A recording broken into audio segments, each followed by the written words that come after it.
Nesse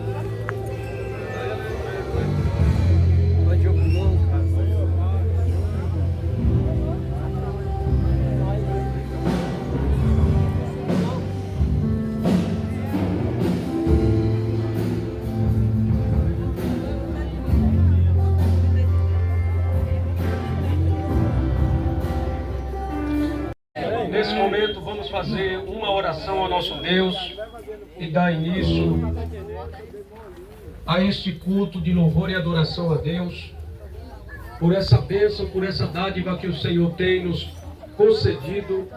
Estamos aqui nesse momento histórico para presenciarmos e sermos testemunhas oculares do que Deus tem feito aqui na congregação do Paó. E hoje, pela misericórdia de Deus, depois de muitos anos e muito tempo, foi feita então a conclusão desse templo e agora nós estaremos neste culto de ação de graça, adorando ao Senhor pela conclusão e inauguração desse templo. Vamos orar ao Senhor neste momento. Eu quero convidar o presbítero Edinael, primeiro vice-presidente do campo, para estar fazendo essa primeira oração. A paz do Senhor a todos. Amém. Oramos nesta tarde. Querido Deus e Pai de nosso Senhor Jesus Cristo, nosso Salvador. Nesta tarde, ó Deus, estamos reunidos aqui, Senhor, para agradecer ao Senhor por mais uma bênção que o Senhor tem concedido ao campo de Nova Iliá. Obrigado, meu Deus, por estarmos aqui para estar fazendo este culto em ação de graças nesta tarde, Senhor. Ó meu Deus, em gratidão ao Senhor, porque hoje será inaugurado oficialmente, ó Deus, este templo aqui, ó Deus, esta congregação do Paó, aonde eu creio, Senhor, que muitas vidas serão salvas aqui. Eu creio, Deus, que estas portas já estão abertas, meu Pai, com o intuito de salvação às almas, Senhor. E nesta tarde, ó Pai, nós agradecemos pelos que já estão aqui, pelos que já são salvos e pelos que hão de vir através da pregação da Tua palavra. Pai amado, Deus santo e justo, obrigado pela vida do nosso pastor presidente. Obrigado, Senhor, pela vida dos obreiros. Obrigado, Senhor, pela vida do pastor Eliúde Soares, ó Pai, a qual está conosco nesta tarde.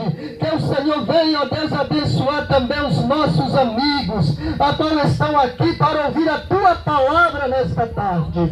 Pai santo e justo, toma a primazia, Senhor, deste culto e continue conosco, em nome de Jesus. Amém. Meus amados irmãos, neste momento, com muita alegria e satisfação, nós queremos já de antemão apresentar o reverendo pastor Eliúde Amaral Soares, um indigno diretor da nossa mesa, diretor da Convenção Estadual das Assembleias de Deus no estado da Bahia, e também pastor presidente das Assembleias de Deus em Gandu, que nos dá a honra e a alegria de estar conosco nesta tarde, não é? E neste momento eu vou estar passando aqui o microfone. O pastor Eliúde estará oficiando a inauguração, dando a palavra aqui, inicial aqui desta inauguração. E após lá dentro, no final, estará trazendo também a palavra de Deus. Assim, passando para o pastor Eliúde, ele estará fazendo as apresentações que se acha necessário e tomando então agora a direção desse ofício, deste culto de inauguração, em nome do Senhor Jesus. Pastor Eliúde. Meus queridos pais do Senhor, amém. Quero agradecer a Deus por esta tarde e como creio que Deus é organizado, foi registrado mais uma casa lá no cartório de cima. Eu estava aqui pensando em já cobrar a secretaria da nossa convenção para que a gente saiba o número de quantas igrejas nós temos no nosso estado, porque nossa CEADEV, que é a Convenção dos Pastores, deve saber quantas igrejas nós temos espalhadas na Bahia e fora dela, que temos alguns trabalhos. para que a gente tenha, assim como o número de pastores, mais de 2.600, tenhamos pelo menos um número aproximado, e num momento como esse a gente saberia em que lugar está a congregação aqui do Paó, campo de Nova Ibiá. Comigo está o pastor Samuel Viana e os demais, pastor, no momento certo, se ele quiser fazer mais algumas apresentações. E muito feliz quando estou à frente de uma congregação, de uma igreja. É um sinal de que a igreja está crescendo. A presença até material da igreja. E quem lê a Bíblia sabe que as coisas de Deus é cheia de símbolos. Houve um tempo que era a arca, não é?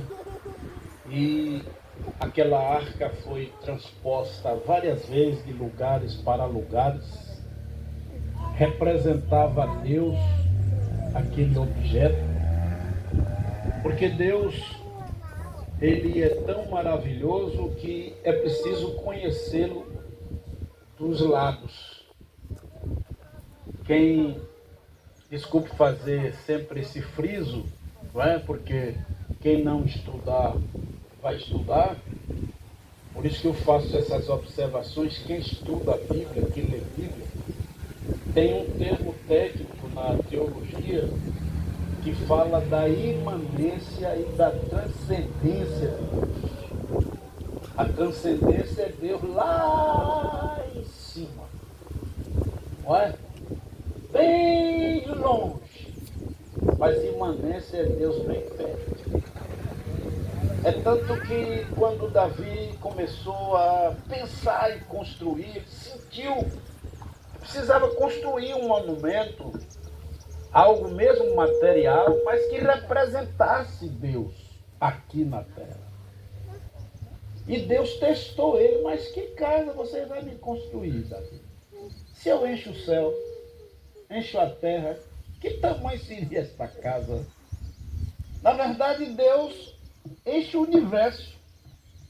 Claro que isso também é motivo de estudo, a onipresença de Deus, a presença dele em qualquer lugar. Eu acho tão bonito, porque Deus, embora ele possa estar em qualquer lugar, ele só está onde ele quer. Ele administra a sua presença. Tem lugar que ele não tem interesse de estar, é como se ele isolasse aquele lugar. E isso tudo é importante. E voltando à materialidade, aqui demonstra dízimo, demonstra ofertas alçadas, campanhas, irmãos que sentiram, que deram talvez o que nem podiam dar para ver esta casa do jeito que está, esta casa pronta. E também sempre digo que só em fazer uma fachada, um letreiro desse, é um outdoor. Você conhece outdoor? Essas placonas que ficam na cidade avisando alguma coisa. Aqui já é um outdoor. Quem passa aí já vê lá, ó, uma igreja. Quem gosta diz aleluia. Quem não gosta, os crentes, não é? Mas já é um sinal. Quem passa aí ali é uma igreja, e aí começa a pensar o que é que a igreja faz, o que é que a igreja fala. Então é um testemunho.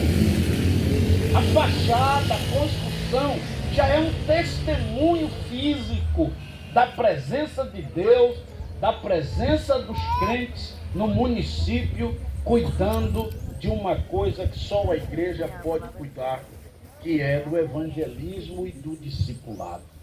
Portanto, para mim, como acredito para todos, para o pastor Reinaldo, muita alegria em poder trazer para o campo de Ibiá mais uma construção, mais um patrimônio, e como dissemos, o lado espiritual bem mais importante do que o lado material ou patrimonial. Também lembro outra vez o salmista começa aqui e depois prossegue lá. Quando você lê o Salmo, não é? 91, dar-te-ei abundância de dias. Onde é que nós vamos ter a abundância de dias? Lá em cima. Aqui não é abundante. Aqui é uns anos. Abundância de dias. E lhe mostrarei a minha salvação. Lá nós estaremos perto daquele que foi, que está sendo o autor da nossa salvação. E lá estaremos vendo ele face a face. E para encerrar essa primeira introdução, o Salmo 122. E os títulos aqui diz que é de Davi este salmo. E se ele não inaugurou a casa, foi Salomão, como é que ele diz: alegrei-me quando me disseram? Acho que ele dormia e acordava assim: eu quero ouvir dizendo, vamos inaugurar a casa. Alegrei-me quando me disseram, vamos à casa do Senhor. E ele comemora neste salmo tanta coisa. E por isso que eu disse a materialidade, a espiritualidade, porque tem momento que parece que ele está falando de Jerusalém, que também tem nome espiritual. Sião, por exemplo, é o nome espiritual de Jerusalém. Foi chamado de casa, foi chamado de cidade, dentro dos muros, dentro das portas, falando de Jerusalém, porque as coisas, e aí sim, de vez em quando a gente diz onde pôr a planta do seu pé é abençoado. Na verdade, onde nós estamos também acompanha. Por isso que tudo do crente é diferente. Portanto, nós vamos, e aí eu convido os pastores, os presbíteros, para chegar aqui mais perto, pegar aqui na pontinha dessa fita. Pega aí, presbíteros, obreiros.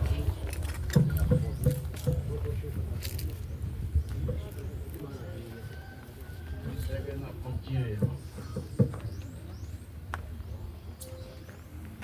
Como disse a convenção representada por mim nesse instante, sente-se feliz por ganhar mais este patrimônio, mais esta igreja. E eu quero, em nome do Pai, do Filho e do Espírito Santo, encerrar esta fita simbólica e adentrar oficialmente pela primeira vez nesta casa, Casa de Deus, e o hino nacional já foi cantado, Assembleia de Deus. E vamos entrar cantando ela, o hino, esse hino.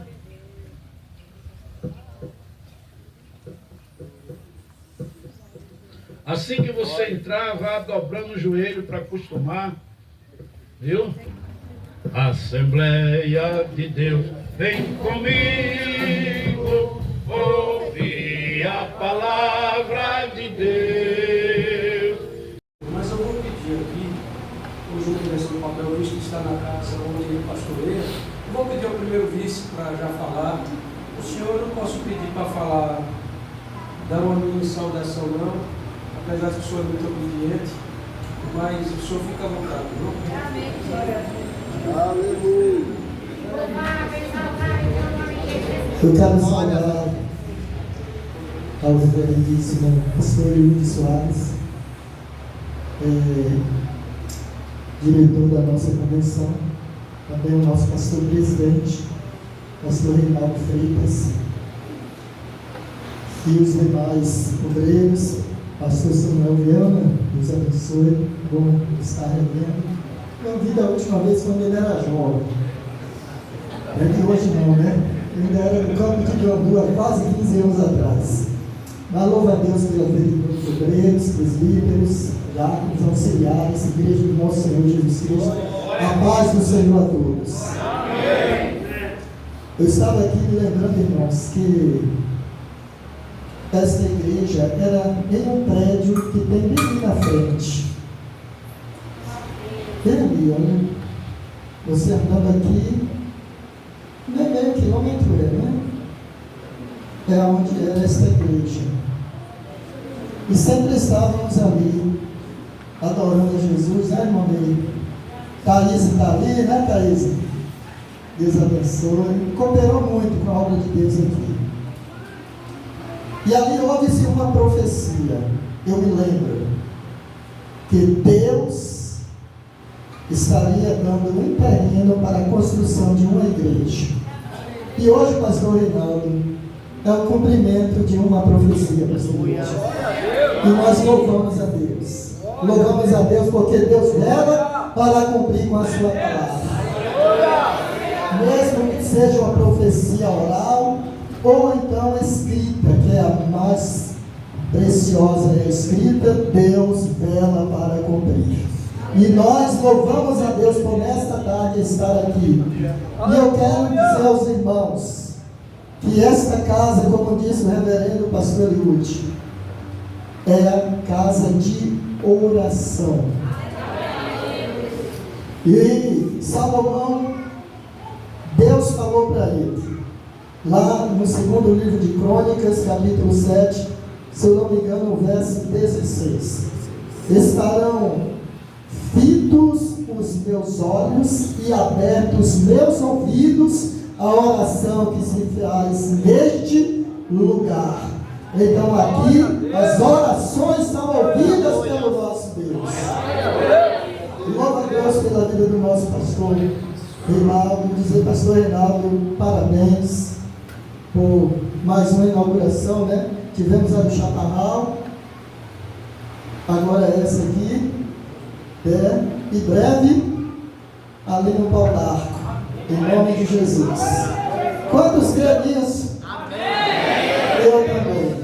Que Deus abençoe a todos em nome de Jesus. Ainda temos uma porção da palavra de Deus para ouvir nesta tarde.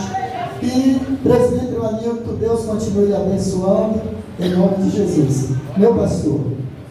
E será também trazendo a sua palavra de agradecimento, representando todos os demais. Eu sei que se fosse depender de ter um tempo, todos os irmãos aqui teriam algo para expressar com alegria do que o Senhor tem feito aqui neste lugar. Mas Deus dará a oportunidade, e hoje é o primeiro de muitos dias em que os irmãos estão adorando a Jesus aqui. Isso é se Jesus não voltar. Se voltar, nós vamos para uma casa onde o edifício, quem fez foi o nosso Deus. Amém.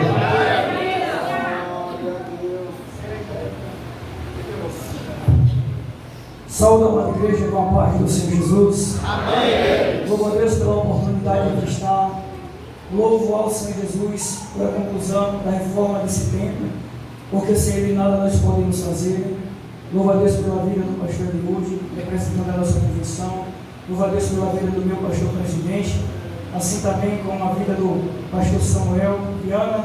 Deus abençoe, presbítero Ismael, primeiro vice-presidente deste campo, a nossa diretoria, os obreiros que estão aqui presentes, a amada igreja do Senhor Jesus, e também a cada irmão aqui da congregação do Paulo. E isso é o resultado da igreja que trabalha, fazendo a vontade de Deus, na direção daquele que Deus colocou como anjo da igreja aqui neste campo. Progresso, a obra do Senhor cresce, a obra do Senhor avança. E que Deus abençoe a cada irmão que abre a sua causa, que contribuiu, que se esforçou, que deu a sua parcela de contribuição. E hoje nós estamos aqui para se alegrar. E para completar a minha alegria, eu gostaria de deixar o Salmo de número 126, apenas o verso 3, conhecido de toda a igreja, mas iremos citar para a nossa melhor compreensão. Diz assim o texto bíblico: grandes coisas fez o Senhor por nós, pelas quais estamos alegres. Eu estou alegre, eu tenho certeza que essa congregação está alegre com tudo que Deus tem feito, e eu já creio que mais o Senhor fará neste lugar e no campo das Assembleias de Deus de Nova Ibiá. Que Deus abençoe a todos, e não vai faltar oportunidade, como o nosso pastor falou, para a gente agradecer a Deus, né? Meu pastor.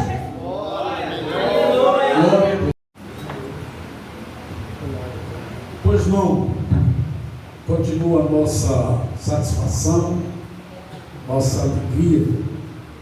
Eu estava aqui pensando, repensando esse trabalho, e não tem como nós, geralmente pastores, nos aplicamos mais ao ensino, né? À doutrinação, à orientação, até porque é muito necessário. Por exemplo, estamos inaugurando uma igreja. Qual é a crise eclesiástica hoje? Será que todos nós aqui sabemos que é uma igreja? Porque em nomenclatura existe denominação, religião, não é? Ministério. E por conta disso também as pessoas vão perdendo, de certa forma, o sentido original. Vai perdendo o sentido original. Inclusive lembrei há pouco, é um fenômeno, inclusive mau fenômeno, que tem acontecido entre os evangélicos, que é o tal do desigrejamento. Desigrejamento. E fizemos durante algumas semanas em Catu algumas observações dos porquês. Porque na vida nós não podemos viver sem observações. Se você vai pescar, tem que observar se a rede tem buraco, se o anzol ainda tem aquele ganchinho que não volta, não é? O peixe vai, mas não volta. Se a isca minhoca serve ou se a pelanca serve, que é mais forte, mais resistente. E algumas coisas foram e devem ser observadas. Eu costumo também dizer que em momentos como esse, não é só interessante a igreja, a sua construção, o seu espaço físico, o seu acabamento, o material, portas, a iluminação, o forro, tudo bom, tudo bonito. Eu também tenho uma outra preocupação, é os caseiros, é os da casa.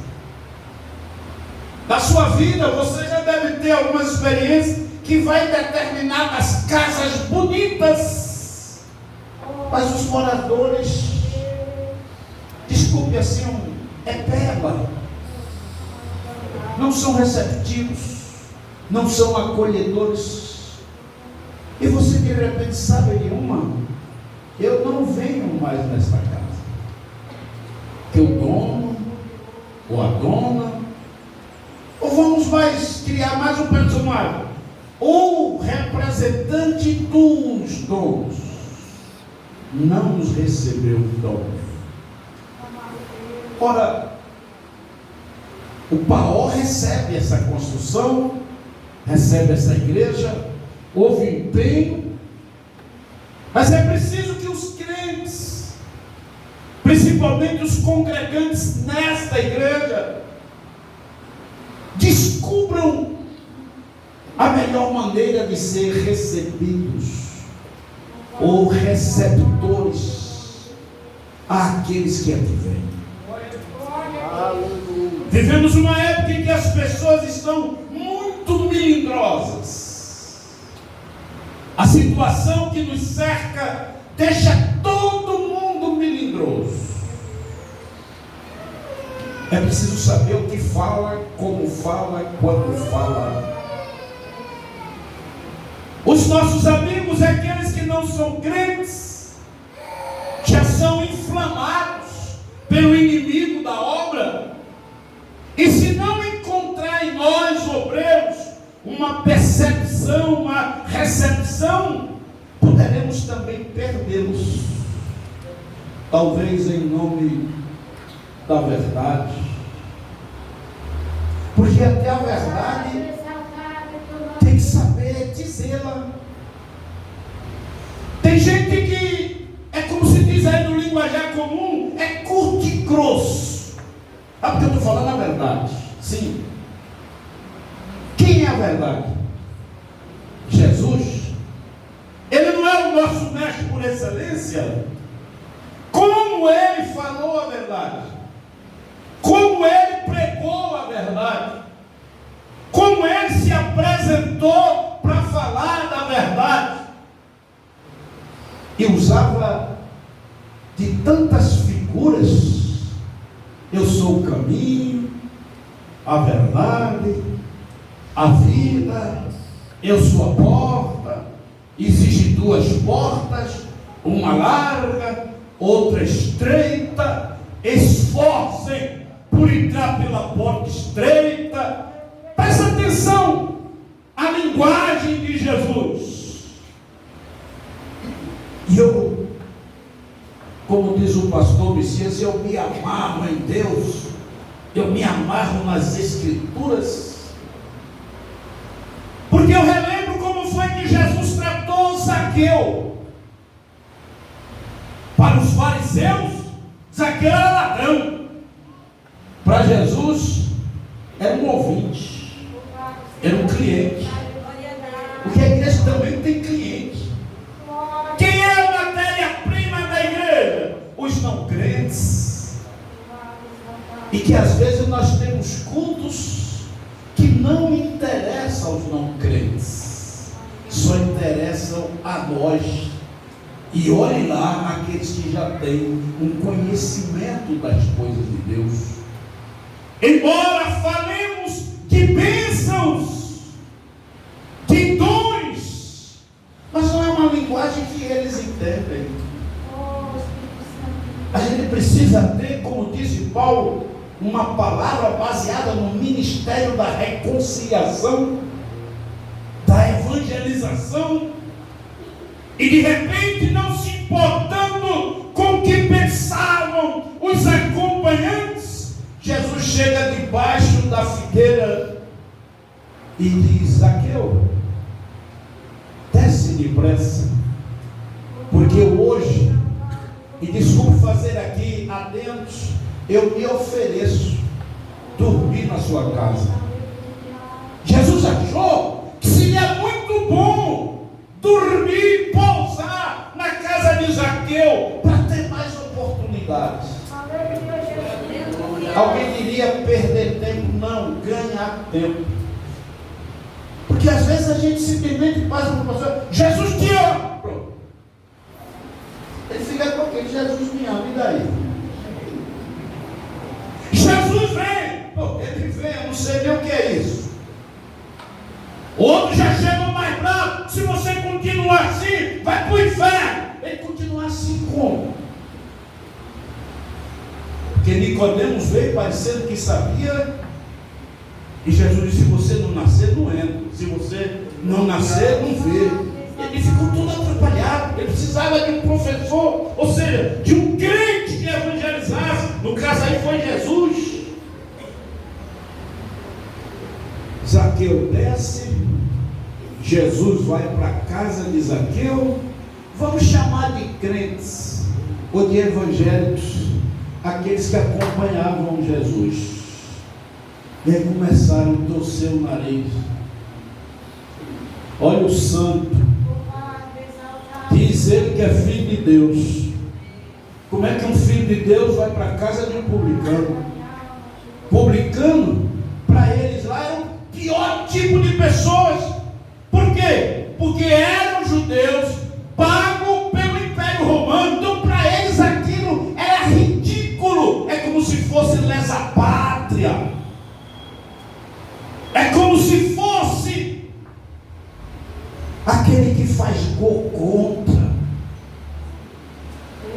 Eu nunca esqueço, embora a gente pegue alguma coisa por cima e não é obrigado nem estar tão inteirado de Copa, não é? Que não é bem o nosso caso, mas eu soube que teve uma Copa que um determinado jogador fez um gol contra, chegou no país dele e mataram.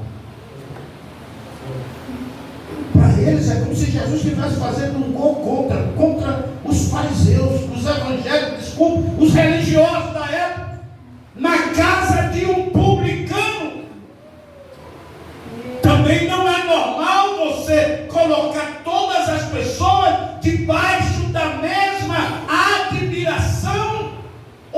atenção. Tanto que depois que Jesus conversou com Zaqueu,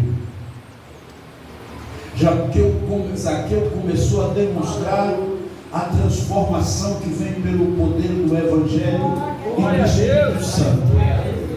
E aí ele já foi dizendo, pediu quase uma oportunidade para dar um testemunho. Jesus, Senhor, sim, o que é que há? Olha, eu resolvo dar aos pobres metade dos meus bens. E se eu defraudei alguém, eu quero restituir 4 vezes mais.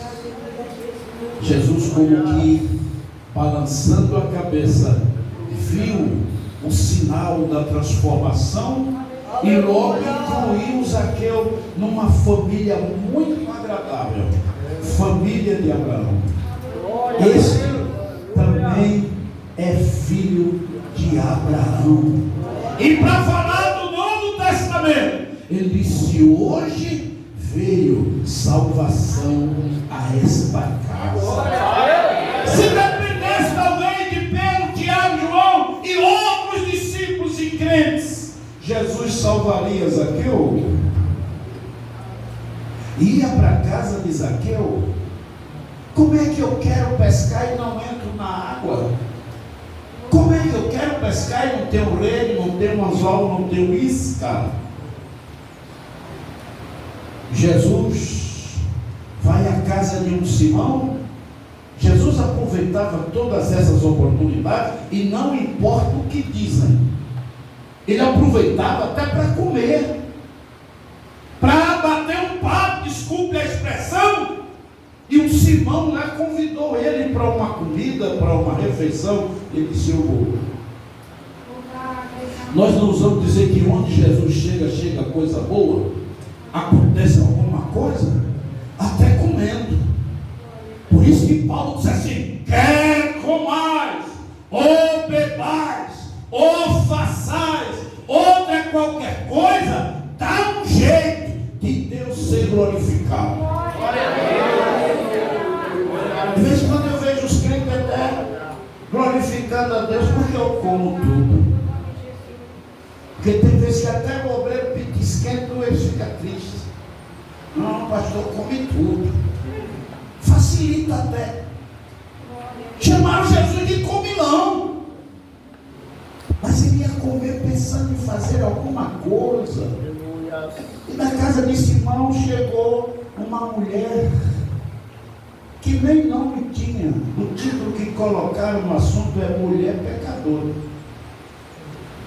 Não sabia se era Maria, Joana, Madalena, que era a mulher pecadora.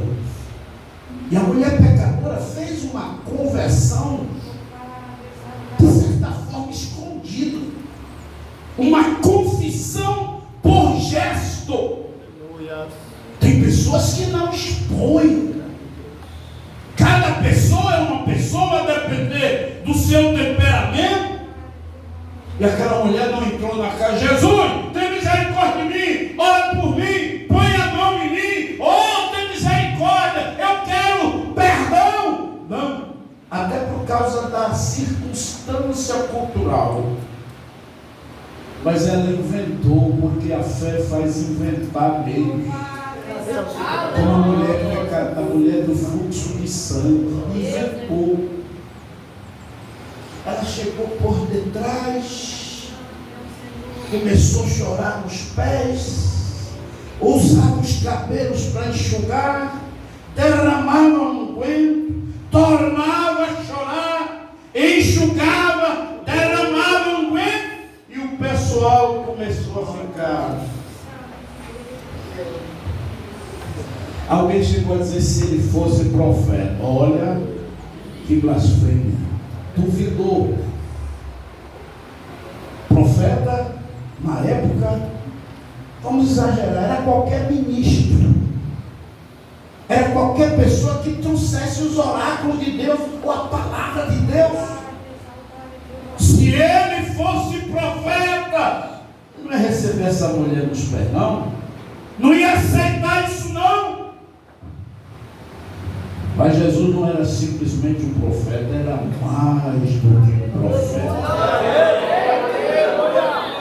E ele levantou, contou uma parábola de 2 devedores. Aí Simão já foi ficando bem desconcertado. Depois vira-se para a mulher e diz: mulher, os teus muitos pecados te são perdoados. Vai em paz e não peques mais. Aleluia! Jesus desarmou também o espírito da lei, porque havia também muita falsidade. Alguém que parecia gostar de ele, hipócrita. Diz que Jesus, a palavra que ele mais usou para os fariseus, hipócrita. Se preocupa em lavar a mão, o exterior, e não lava o interior. Porque eles pegou no pé do seguinte: ó, teus discípulos estão comendo aí, não lava nem a mão. Lavar a mão é higiene. Mas tem a higiene de dentro, que é muito mais importante do que a higiene de fora. Aí daqui a pouco Jesus encontra eles com uma mulher pegada no flagrante adultério. E o Senhor faz o quê? Jesus ficou escrevendo no chão. Tem várias explicações sobre isso. Em resumo, é como se Jesus não tivesse tão interessado, não por causa do erro, mas pela maneira como eles queriam punir o erro. Uma coisa é punir o errar, outra coisa é como se pune. Porque se você envolve muita emoção contrária, quando uma pessoa erra, é igual o pai e mãe que muitas vezes exagera na execução que faz no filho ou na filha quando erra. Você não está errado em punir, às vezes você errou na punição. E Jesus ficou como que sem se importar. Eles insistem. Jesus tem uma visão, uma saída. Jesus disse: pronto, qualquer um de vocês que estiverem sem pecado, seja o primeiro a começar a tirar pedra. E aquela palavra foi tão forte, porque a palavra de Jesus não fica apenas na cabeça, desce para o Espírito, e no Espírito está a consciência, puliu na consciência. E eu imagino que um diz assim: bom, eu não adultero, mas minto. Talvez não pense eu não adultero literalmente, mas quem sabe, se fosse hoje, virtualmente.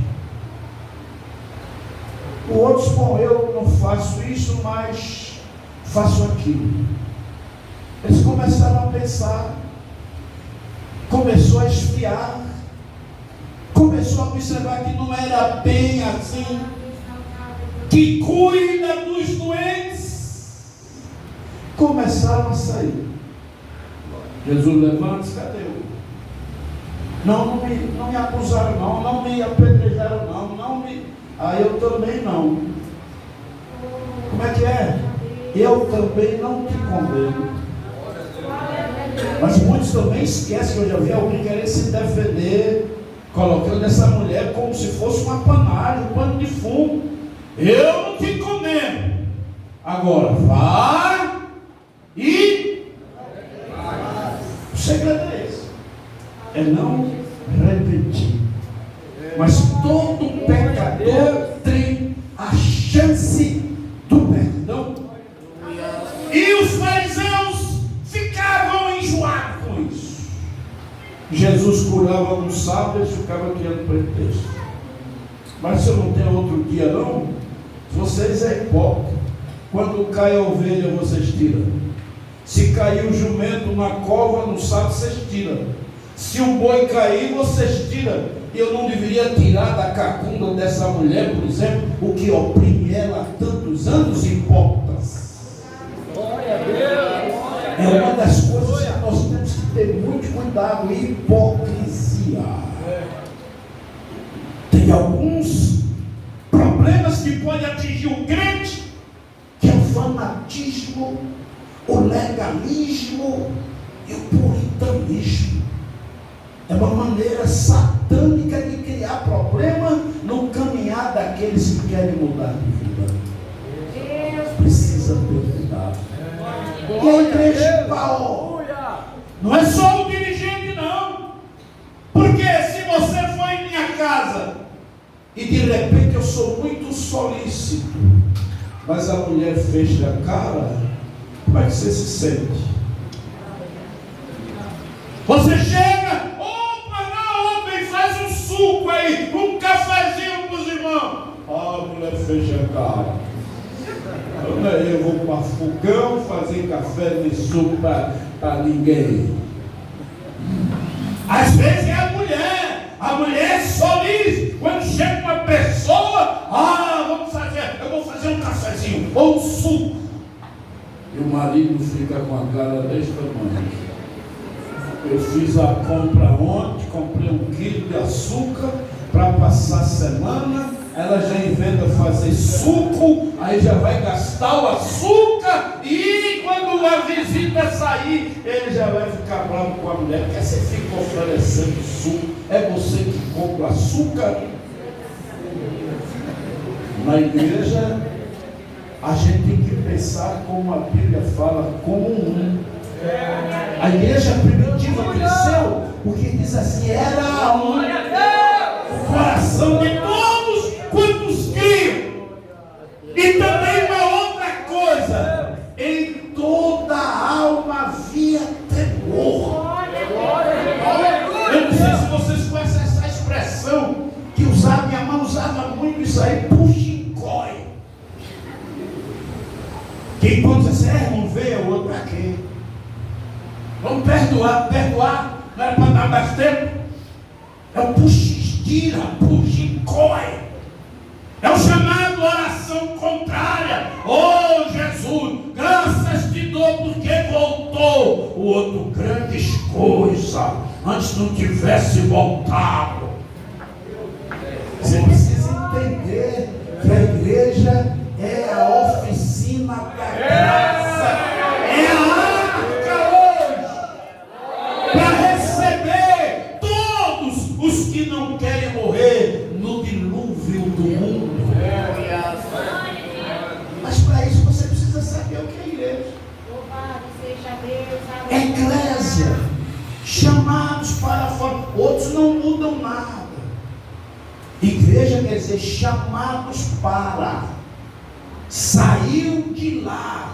Esse é o sentido da palavra eclésia. Os chamados para fora. Chamados de onde? Do mundo. Se foram chamados do mundo, certas coisas do mundo não cabem em nós. Senão a igreja perde sua identidade. Então, para que não haja desigrejados, tem que saber o que é que fala. Como é que acontece com geralmente uma mãe noviça? Ela não sabe cuidar do neném. Ela tem que perguntar a mãe, a sogra, a vizinha mais velha. Olha, o neném está assim, o que é? Bote assim. Quando você dá de mamar, bote meio pé. Não bote de bolso. Não faça assim, não faça assado. E tem gente na igreja que ainda não sabe cuidar do novo convertido, quer cuidar, mas não deixa para os outros. Se o novo convertido lhe perguntar alguma coisa, pergunte ao dirigente.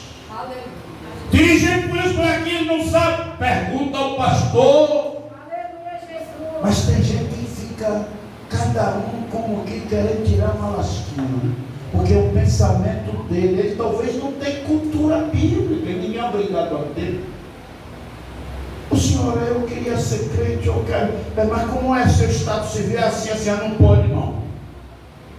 Ah, mas ele dá até, não pode não. cansado.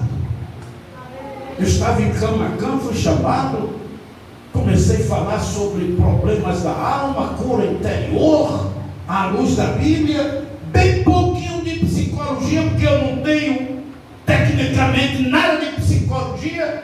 A gente tem aquela natural, né? Hoje já se toma curso, já facilita, se junta o útil ao agradável.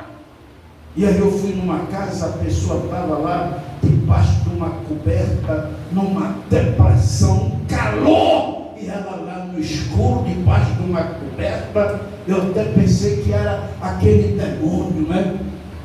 Porque de certa forma tem as influências do demônio, e tem o demônio mesmo, que é pior ainda.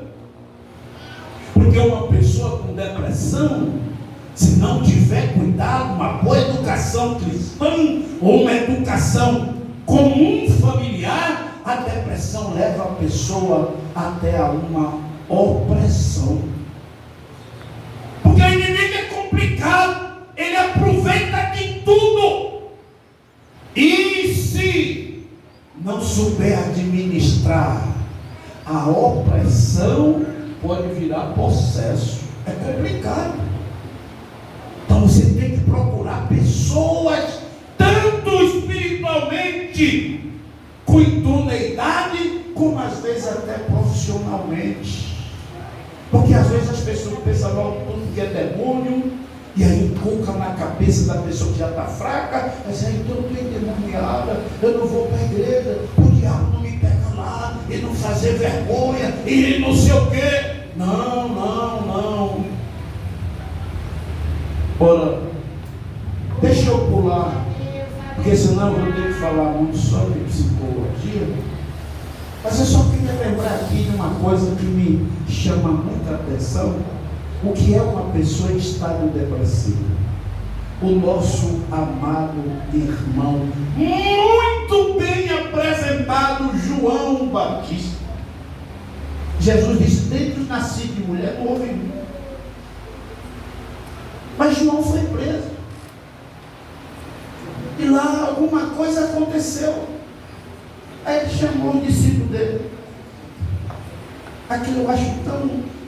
Não é? Pergunta a ele se ele é ele. João batizou Jesus. João viu o Espírito descer em forma corpórea e ouviu uma voz de cima: este é Jesus, é meu filho amado. João disse assim: mas eu que devo te batizar, tu vem? Deixa por agora. João humildemente dizia: após mim vem um que eu não sou digno de abaixar, desatar as alparcas. Ele sabia. Quem fez a apresentação em público de Jesus? João. Eis o Cordeiro de Deus que tira o pecado do mundo. Mas agora estava em dúvida. Pergunta se ele é ele. Pergunta se ele é Jesus ou devemos esperar outro. Aí o outro lado, pastor, também interessante. Jesus, muito educado. Jesus não mandou um recado bravo: diga aquele desviado que sou eu mesmo. Ele está doido, é? Não, é bom lidar com gente educada, equilibrada. Quando chegaram lá, Jesus disse: fica aí sentadinho um pouquinho, fica prestando atenção no que vai acontecer. Aí Jesus abriu o olho de um, levantava um paralítico, limpava um leproso, expulsava um demônio. Vai, diga a João, foi o que vocês viram. Pronto, vocês viram. Chegou lá: ô João, a gente viu ele lá fazendo. É ele, Deus. A depressão é complicada, mas não se pode perder ninguém por causa de depressão. Vamos adiantar. Você sabe onde é que está a porta do céu? Sabia que não é lá em cima? É aqui na igreja. A porta do céu é aqui. Olha que responsabilidade nós temos. A gente é porteiro. Quem foi ter essa visão? A mais antiga, no livro de Gênesis, Jacó. O Senhor deu uma visão, ele disse: essa é a porta do céu, esta é a casa de Deus. Olha, Jacó, bem antes de Davi, e eu posso dizer isso, a porta do céu é a igreja. É a gente que tem que viver de modo que as pessoas vejam que a porta do céu é aqui. É como um cartório. Ninguém vai em qualquer casa, por mais ilustre que seja alguém, nem mesmo juiz, nem advogado, nem promotor, nem desembargador, registra nascimento de ninguém. Tem que ser no cartório. Também eu posso lhe afirmar que ninguém vai para o céu se não passar pela igreja verdadeira. Glória a Deus. Entendeu? A igreja foi feita. Pastor leu aqui sobre Pedro. Jesus disse: Pedro, quem te revelou não foi carne e sangue, foi meu Pai. E sobre esta pedra revelada a ti, eu edifico a minha igreja, e as portas do inferno não prevalecerão. Mas a gente precisa entender muito de igreja, senão a gente cria problemas. Vinde a mim foi o convite geral de Jesus, todos cansados e oprimidos, e eu vos aliviarei. Então hoje eu me sinto muito bem em ser também um caseiro, um porteiro. Essa é a porta do céu. As pessoas precisam se alistar aqui. Por mais que você ache simples uma igreja, é como um cartório. Nem sempre cartório é bonito, não. Eu já vi cada cartório, uma salinha peba, desculpe, uma escrivaninha peba, um livrão que já está amarelão, não é? Mas é ali o lugar autorizado para colocar lá o seu nome na folha tal, não é? Está rolado o nome de fulana ou fulano, filho de, nascido em tantas horas, do dia tal, do tal, do tal. Sem isto, você pode até sair por aí dizendo que é José, Maria, mas é só de boca. Uma hora vão lhe exigir pelo menos a certidão de nascimento. Tá. Depois, hoje a gente já cresceu muito nessas identificações, aí um dia já fomos obrigados a fazer o RG. Casou, aí já esconde a certidão de nascimento, vem o quê? Certidão de casamento. Depois os interessados no nosso voto já exigem o nosso voto, não é? Aí o título de eleitor, documentos, mas qual foi o primeiro? De nascimento. Como é o seu nome? João da Silva Xavier. Sim, mas a gente precisa de alguma coisa escrita. Não, o importante é que eu sei que eu sou João. Não serve para você, para nós não serve. Tem gente também assim, não precisa de igreja para ser crente. Precisa. Precisa. A Bíblia fala de livro. Livros. E um livro é chamado Livro da Vida. E você acha que escreve o nome de alguém nesse livro aonde? No fórum? Não. Esse só na igreja. Glória a Deus. Inclusive Jesus disse que tem crentes que não tem nome lá. Tem apóstolos, pastores, missionários que se fizeram ser determinado rito, e lá no Evangelho de Mateus 25 diz: não vos conheço. O que seria isso? Alguém chegou a dizer, mas no teu nome expulsamos os demônios. Isso é bom, mas Jesus disse: alegrai-vos por ter um nome escrito. Não vos conheço. É uma igreja. Eu não estou falando de denominação, não. Igreja que seja de fato reconhecida pelos céus. Uma igreja que nasceu normalmente dentro de princípios morais. E tem pessoas que têm uma crendice muito simples. Cuidado. Tem gente que diz assim, onde falar no nome de Deus, não vá não. Não é assim não. Eu estou falando dos laboratoristas em Gandu. E na última meditação, e o mais difícil de examinar é língua, conversa. Mas com jeitinho você descobre a linguagem de quem está e de quem não está no reino. Precisa laboratoristas examinar com cuidado, porque a pessoa que não está, uma hora a língua dele, ou seja, a fala, demonstra que ele não faz parte da verdadeira igreja de Cristo. Então, aqui é a porta do céu. Para ser porta do céu, nós temos que fazer a nossa parte. Nós temos que saber como pregamos o Evangelho. A igreja é a igreja do pastoreio.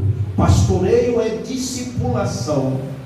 E você sabe que existe o primeiro e o segundo grau de discipulação. Parece que do segundo grau a gente nunca vai sair. Porque aqueles que aceitam Jesus é o primeiro. Você já leu na Bíblia, diz assim, irmãos, se algum homem for pego depois de cometer alguma ofensa, vós que sois espirituais, encaminhai os tais sem murmuração. A Bíblia diz, olha, vocês que são de duplo ânimo, consolai aqueles que só têm um ânimo. Tem crente que o pavio é curto, não é? Mas não pode ficar a vida toda com o pavio curto. Pedro não era assim? Mas Jesus foi tendo tempo, dando tempo, foi dando tempo, até o dia do último teste. Pedro, olha para mim, Pedro, tu me ama? Pedro, tu me ama? Acho que ele já falou um pouco mais baixo. Quando o Senhor disse terceira vez, a Bíblia diz que Pedro se entristeceu, entrou pelo caminho, acordou e olhou para Jesus e disse, Senhor, tu sabes que eu te amo. Eu tenho um problema, eu sou muito nervoso, mas tu sabes que eu te amo. Também a partir daí, Pedro não deu mais mole, desculpe a gíria. Tem pessoas que vai precisar. E tem uns crentes que é bem bravo. Eu acho que fala até de Reinaldo por aí. Ele diz assim, se eu fosse pastor, só ficava 10 na igreja, mas é 10 que vai para o céu. Não é assim não. Não é assim não. Se Jesus não tivesse paciência com Pedro, quantos anos mais ou menos Pedro ficou com Jesus? Quase 3 anos. Não era um mestre como eu, não. Não era um mestre simples, não. Olha, o mestre dos mestres, o discipulador. 3 anos. E quando Jesus estava na cruz, Pedro estava lá totalmente, vou chamar de desviado. Vou pescar, vou cuidar da vida, me apeguei a ele pensando que ele ia fazer alguma coisa, ele morreu, estão dizendo que ressuscitou, sei lá, se ressuscitou mesmo, eu neguei, perguntaram se eu conhecia eles que não conhecia, que eu fiquei com medo de me matar também, e morrer não é brincadeira, e tal.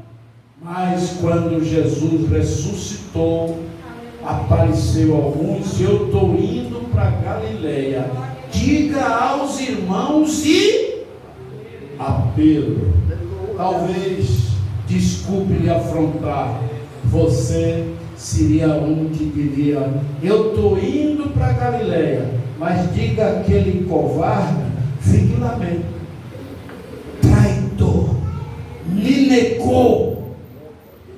Jesus, diga a Pedro que eu estou indo, e Pedro se tornou uma peça.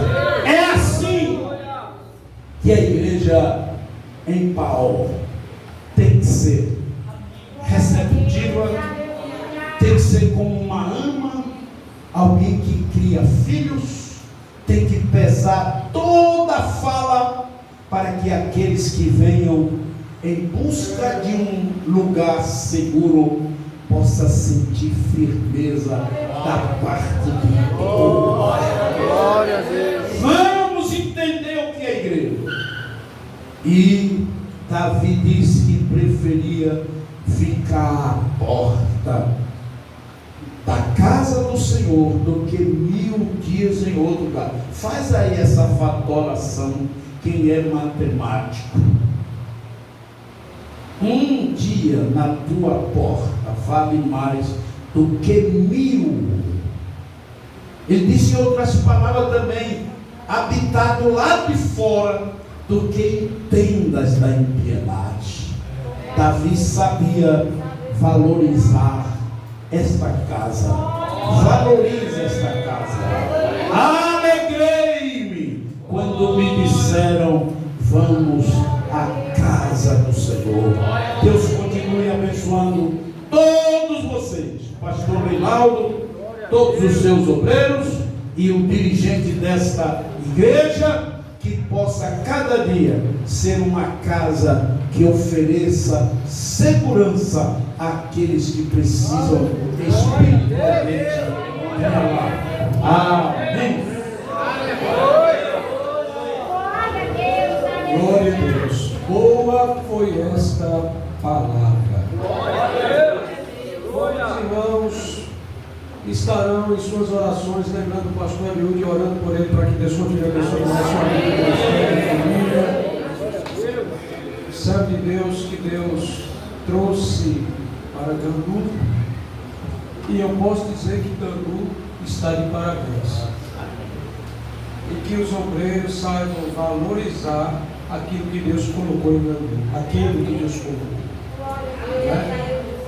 Eu falo isso que é um privilégio. Eu tive o privilégio de trabalhar lá em Irecê, na cidade de Vitá, Irecê pertinho, e de uma certa forma também nós éramos pastoreados e liderados, mentorados pelo pastor Eliúde. E Deus está dando esse privilégio novamente de estar aqui pertinho. Glória a Deus. Isso é muito bom, é muito bom. Que Deus continue abençoando o seu servo na igreja de Candu.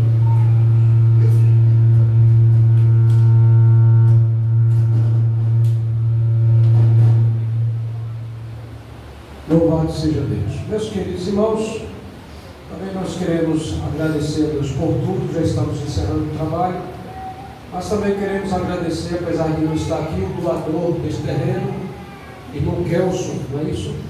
Que o Senhor possa estar abençoando, possa estar retribuindo da forma que só Ele sabe fazer, não é? Fez para a obra de Deus, e Deus estará recompensando o nosso irmão em nome do Senhor Jesus. Mais uma vez queremos louvar a Deus pela vida de cada obreiro do Senhor, cada dirigente de congregação, louvar a Deus pela vida dos servos do Senhor que aqui se fazem presentes. Mas antes de terminar, eu gostaria de perguntar nessa noite, nesta tarde, digo, se tem alguém que nessa tarde ainda não fez a decisão de entregar a sua vida a Jesus Cristo, o aceitando como seu único e suficiente Salvador e Senhor. Este dia de hoje pode ser um dia marcante na sua vida, em que ficará marcado em que você fará a decisão, entregando sua vida a Cristo Jesus como seu único e suficiente Salvador e Senhor. os seus pecados serão perdoados e o seu nome será escrito no livro da vida. Mas para isso é necessário você entender que você precisa então entregar a sua vida a Cristo. Ele, somente Ele tem poder de te perdoar de todos os teus pecados, para que um dia você possa morar no céu. Fazer parte desta igreja, dos que saíram do mundo e agora está marchando com Cristo para poder ir morar no céu. Tem alguém nesta noite que gosta de entregar sua vida a Jesus, ou se está afastado em voltar para o Senhor? Levante essa sua mão onde você está e nós estaremos orando nesta noite. Nesta tarde, Jesus, Ele quer te perdoar, Ele quer te salvar. Onde está a primeira pessoa que gostaria de entregar sua vida, quer entregar sua vida a Jesus? Levante assim a sua mão nesta tarde. Jesus, Ele quer te salvar.